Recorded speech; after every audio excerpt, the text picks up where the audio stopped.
2018 оны 6 дугаар сарын 24-нд улсын хэмжээнд зарим аймаг сумын иргэдийн төлөөлөгчдийн хурлын нөхөн болон дахин сонгуул явагдана.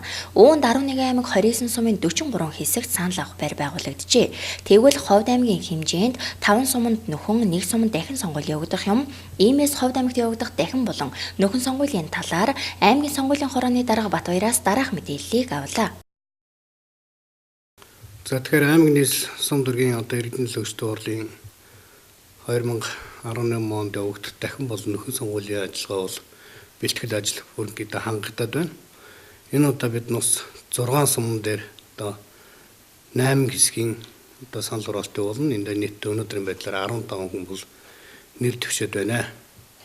За энэ нэр дэвшигчдийн хувьд аваад үзэх юм бол Чанман сум, Эрдэнэрэн сум, Дарив сум, Манхан сум, Мянгат сумдар одоо нөхөн сонгуультай, үеийн сумдар одоо дахин сонгуулийн үйл ажиллагаа явагдах ингэж бэлтгэл ажил хангагдсан.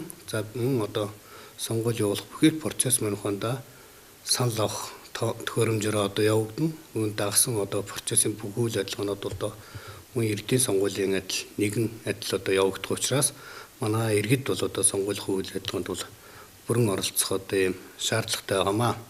Ер нь биднээс бол төрийн эрх барих дээд байгууллага бол иргэдийн хурлын төлөөлөгчөөр буюу төлөөллийнхөө хүнээр дамжуулж төрийн эрх барих дээд байгууллага үйл ажиллагаанд бол оролцдог.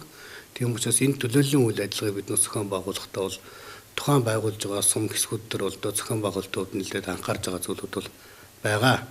За хоёрдугаар биднээсийн өнөөдөр явагдаж байгаа энэ 6 сумын хэсгүүд төр үйл ажиллагаанууд бол биднээс эхний ээлжинд бүх одоо сумдын сонгуулийн хороонуудыг бол байгуулсан. За сонгуулийн хороо манайханд 30-аас доош гэмээрвэл хэсгийнхаа зохион байгуулалтууд биднээс халах зохион байгуулалтыг томилох ёстой. Энэ ажиллагаа маань яг цаг хугацааныхаа графикын дургаа одоо томилогдоод үйл ажиллагаанд нь одоо бүрэн хэмжээгээр бол бэлтгэл ажил нь хангагдаж байна.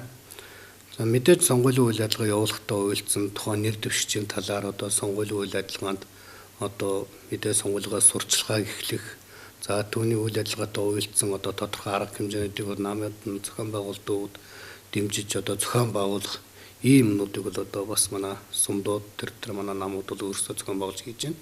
Энэ удаагийн бүх сонгуулийг бол манай сумдын сонгуулийн хороо бол одоо урдд зохион байгуулж явуулж байгаа. Тийм учраас мэдээж бидээс сумдынхаа сонгуулийн сонгуулийнхаа хороог бол биднээс удирдлагаар одоо хангах тухай ажил дээр биднээс бол мэдээж одоо хамтарч ажиллаж байна. Энэ 6 дугаар сарын 24-нд явагдсан сонгуулийн үйл ажиллагаа нь бол мэдээж зарим нэгэн иргэдийн төлөөлөгчдийн хурлын төлөөлөгч маань төрийн байгууллагын үйл ажиллагаа, төрийн байгууллагуудаа шилжсэн, зарим нэг нь одоо бас цаг уусаар ертөнцийн мөнгөсөө бүтсэн гээд мэдээж олон төрлийн шалтгаан хуулийн хүрээнд заагдсан бас олон шалтгаануудын нэгээр ингээд дахин болон нөхөн сонгуулийн үйл ажиллагаа явагдаж байгаамаа. Тийм учраас энэ үйл ажиллагаа нь манай иргэд маань өөрсдөө бас идэвхтэй оролцож Монгол Улсын сонгуулийн хуулийн хүрээнд бас өөрсдийнхөө сонгох эрхийнхээ хүрээнд одоо үндсэн хуулиар заагдсан өөргөө одоо биелүүлж чадах нь зүйтэй гэж одоо бас уриалмаар байна.